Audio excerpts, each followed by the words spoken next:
welcome to another edition of the Stogie Review video review. I am Walt White, and we're back once again after IPCPR in New Orleans has concluded, and it's time to get back into business doing cigar reviews like we normally do.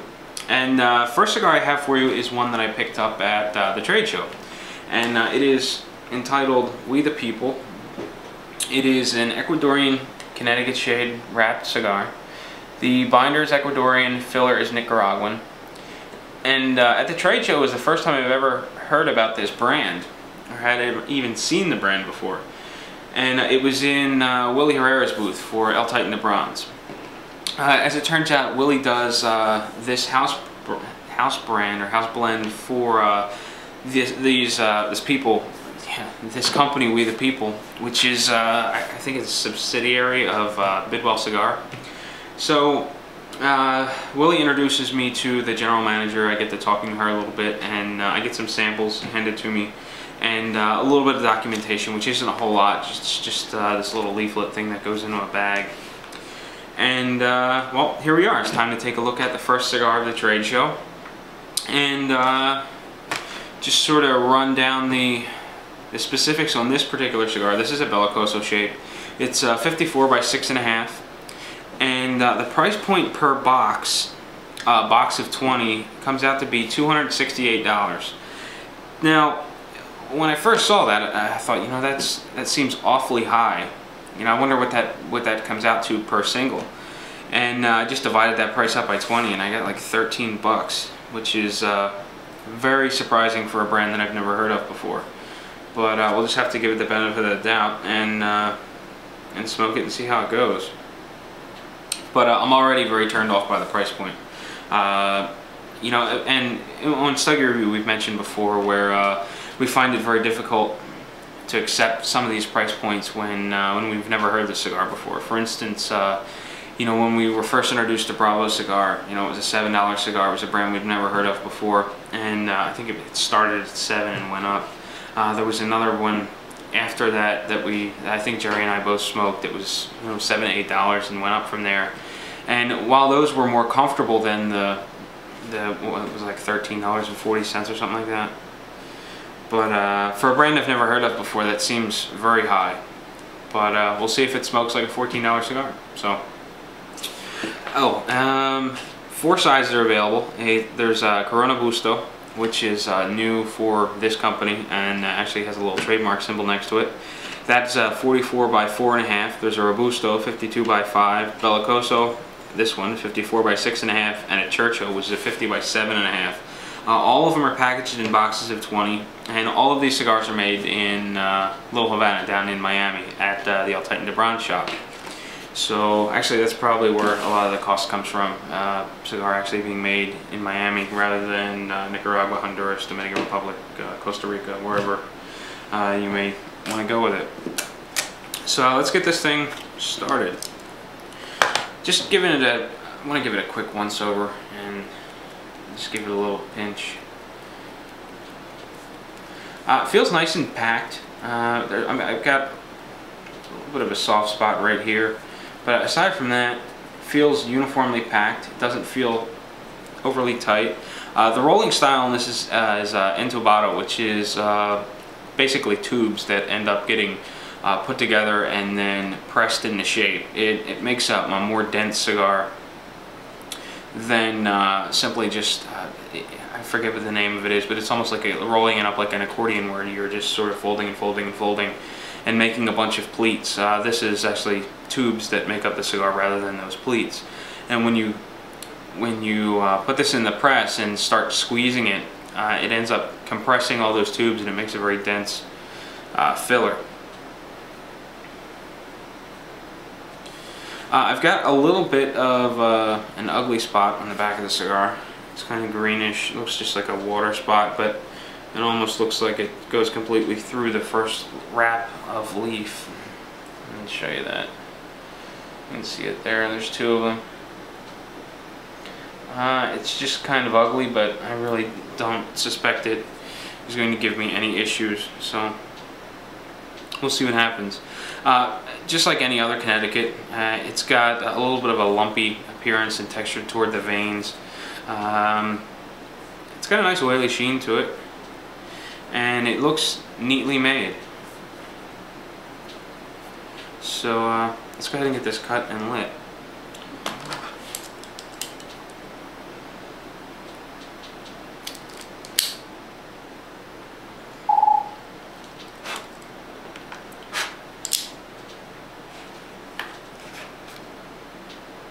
The draw is very free, and actually when I cut the cigar, I almost pinched the whole cigar in half.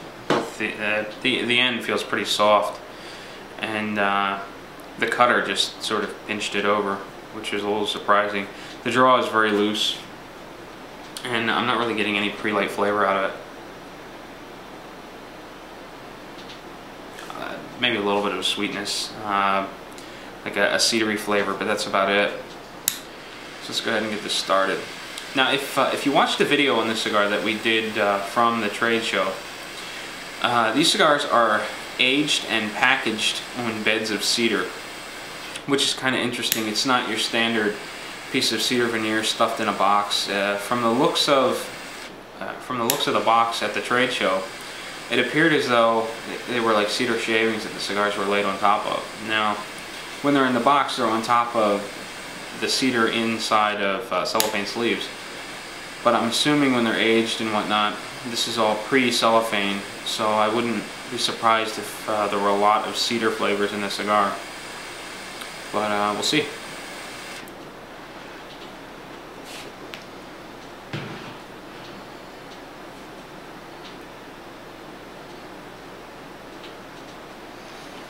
Well, I've got my cigar lit. It's got a lot of bite to it. Heavy through the sinuses. This is actually my first cigar of the day, and I'm going to be pairing it with some Black Dog coffee. So hang tight. I'm going to take my first break. I'll come back. We'll take a look at the first third of the We the People, and we'll see how she goes. So sit tight.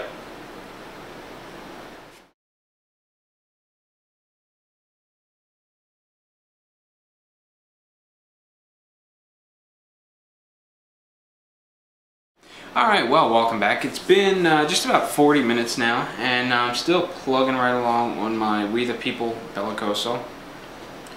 Now, let's see if I can show you the burn line.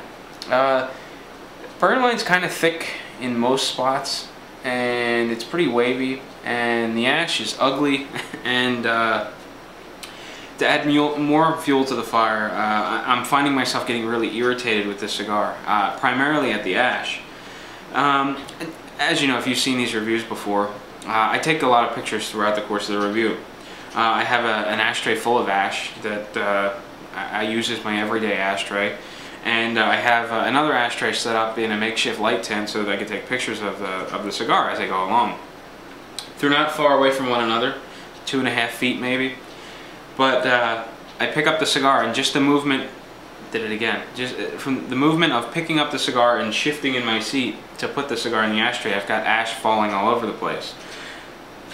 Now, it's not big clumps of ash, but it's that light, airy, soft ash that sort of just floats off the cigar and gets everywhere. It's not holding very tight and compact. It's got a very flowered sort of appearance to it. You know, I wouldn't be surprised if stuff started falling off the cigar, just waving it around a little bit. But it seems like every time I put it down, you know, I do something, whether it's make a note or type up a quick sentence, I pick up the cigar and I've got stuff falling both in the ashtray, on the table, in my lap. Again, I haven't had big clumps of ash fall, but it's lots and lots of little pieces that are kind of annoying me. Before I lit the cigar, I mentioned that the pre-light draw was a little loose. It's still a little loose, but it's doing a good job of providing a good supply of smoke. I don't feel as though I'm being robbed. You know, I'm getting a nice, dense supply of smoke. It's not too airy. Easy to get through the sinuses, nice and thick. And the burn rate seems pretty good too. For as loose as it is, the cigar seems to be burning nice and slow. As I mentioned, I've got notes that are saying I'm about 40 minutes in, and you know, I'm just now getting into the second third of the cigar. In the flavor department, I'm getting primarily cedar, and that cedar comes in a wave. After you take the puff, you let the smoke expel from your mouth, and there's a wave of this cedar flavor. which is kind of nice. A little sweet, but primarily cedar. It hangs around for not very long, 30 seconds or so, and then it diminishes, and you're left with sort of a clean, crisp sort of flavor or feeling. Through the sinuses, it's primarily like a spicy punch. It's crisp and clean, and in the flavor department, the cigar is doing very well. I don't know whether I mentioned it to you or not, but there's a line in this little pamphlet or leaflet that I thought was kind of strange and a little confusing, and that would definitely be confusing for a lot of people. And it goes on to say, and I quote, "This is one of the most full-bodied mild cigars of its kind on the market." And when I first read that, I thought, you know, this is kind of confusing. A lot of people are going to be confused by this. I understand where they're going, but I think it's going to be confusing to a lot of people. And after having smoked the cigar for a little bit, I can definitely see where that line comes from. It's got a heavy, spicy punch. There's definitely some strength when you retrohale the smoke, getting it through your sinuses. And it's got the characteristics of a full-bodied cigar in that sense. But in terms of body or in mouthfeel, there's very little. I mean, there's just a minute, creamy sort of texture. Just reminds me of a very light, you know, mild-bodied cigar in terms of that mouthfeel. But the spicy punch that you get through the sinuses is reminiscent of a mild cigar, or a full-bodied cigar. I'm sorry. And smoking the cigar, the absolute first thing that came to my mind after that first puff or two was the 601. I guess it's a black label. There's an Ecuadorian wrapped Connecticut. It's a 601 product made by EO Brands, and I was really reminded of that cigar, minus the bulk of the cedar flavor that you get out of this cigar. Now that one had very similar characteristics in terms of it having a milder mouthfeel, but a heavier punch through the sinuses.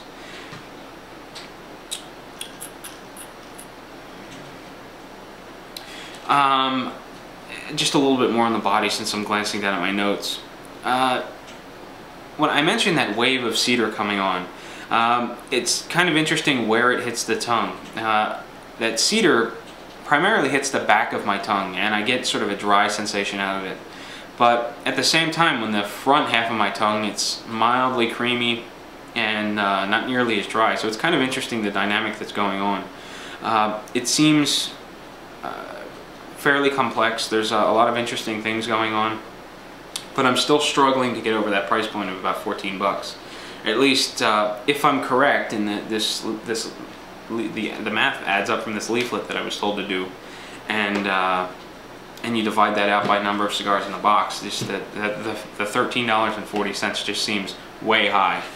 But you know, we'll keep smoking, and I don't know, see if my opinion changed. Maybe the cigar develops into just something phenomenal, and by the end, maybe I'll think that 14 bucks is a steal. But we have a long way to go yet. So sit tight. I'll be back. We'll take a look at the second third of my We the People, and we'll see how it goes.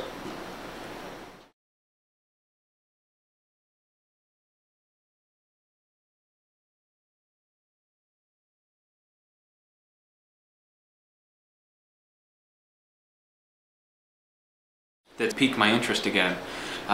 Cigars just kind of gotten a little mundane, a little boring, and you know, I'm really hoping that there's some sort of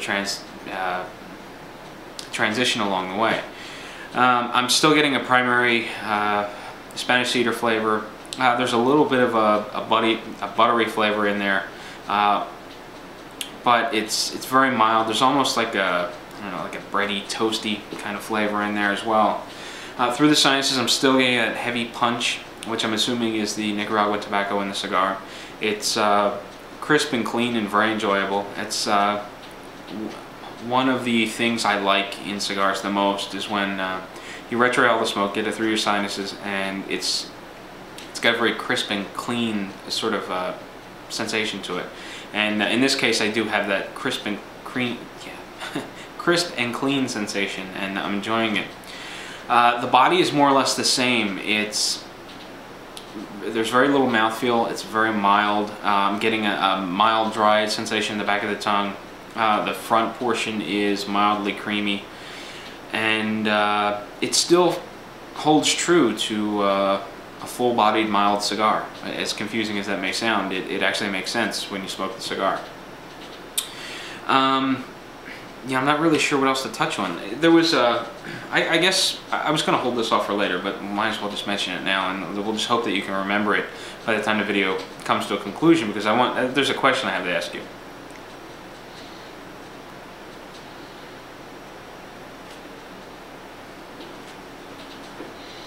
As I was packing up my gear at the El Titan the Bronze booth, I got to talking to Marcus, who is the president of Bidwell Cigar, and he was going to give me some samples, and he asked me, he said something along the lines of the Churchill was his favorite, was probably the best of what they had to offer, and he asked me, you know, what do I think about smoking the Churchill? At that point in time, the first thought that went through my mind is, another Churchill? I can't smoke another Churchill. I'm getting so tired of smoking these larger cigars. And I told him, you know, that would be fine if that's what he wanted to give me, but I don't prefer Churchills. So I'm curious of what your take on that is. Should I keep my mouth shut and take what they say is the best example of the line, or should I let my own opinion come through a little bit? If you've been watching these videos for a little while now, you know that I have a preference towards smaller cigars, and the larger cigars, I end up being very critical of them because I tend to get bored easily, and when I'm smoking a cigar for 2, 3, maybe 4 hours, in the case of these massive 60 ring gauge by 7-inch cigars, I tend to be really critical because I get bored and I've got nothing to do but critique them as I'm, you know, twiddling my thumbs, puffing on a cigar. So in this case, I let my personal preference come through, and instead he recommended I try the Belicoso. Now, the Belicoso is still a little bit larger than what I normally smoke on a day-to-day basis, but it's manageable, and I don't mind that size cigar. So I have the Belicoso, and I'm smoking it, and for the most part enjoying it. I mean, I'm getting a little bored at this point, but my real question is, should I interject my own opinion and inform them of what my preferred size of choice is, my vitola of choice, or should I just hang back and just sort of grit my teeth and smoke those, you know, massive giant Presidentes and whatever else may be the exceptional one of the line? But so I'm curious as to what your opinion is. You know, I'd love to hear it in the comments section. I'm going to take another break. I've got a little bit of cigar left to smoke. I'm going to pop the band off and you know, see what the last third has in store for me. And I'll be back one more time. We'll wrap up the cigar, and then I'll let you be on your way. So sit tight. Be right back.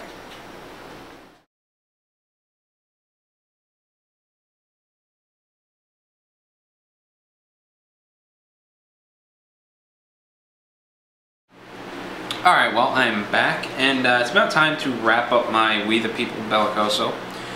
And you see, I've got a little bit more cigar left than I generally do at this point. And I don't think I'm going to be smoking it a whole lot longer. I'm still getting kind of frustrated by the ash. It's getting everywhere, and it's just a little bit annoying.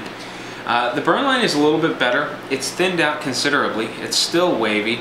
The draw is still a little loose, loose for my taste, and as a result the cigar is getting a little warm, and it's getting quite bitter, and that bitterness is really putting a damper on the cigar for me.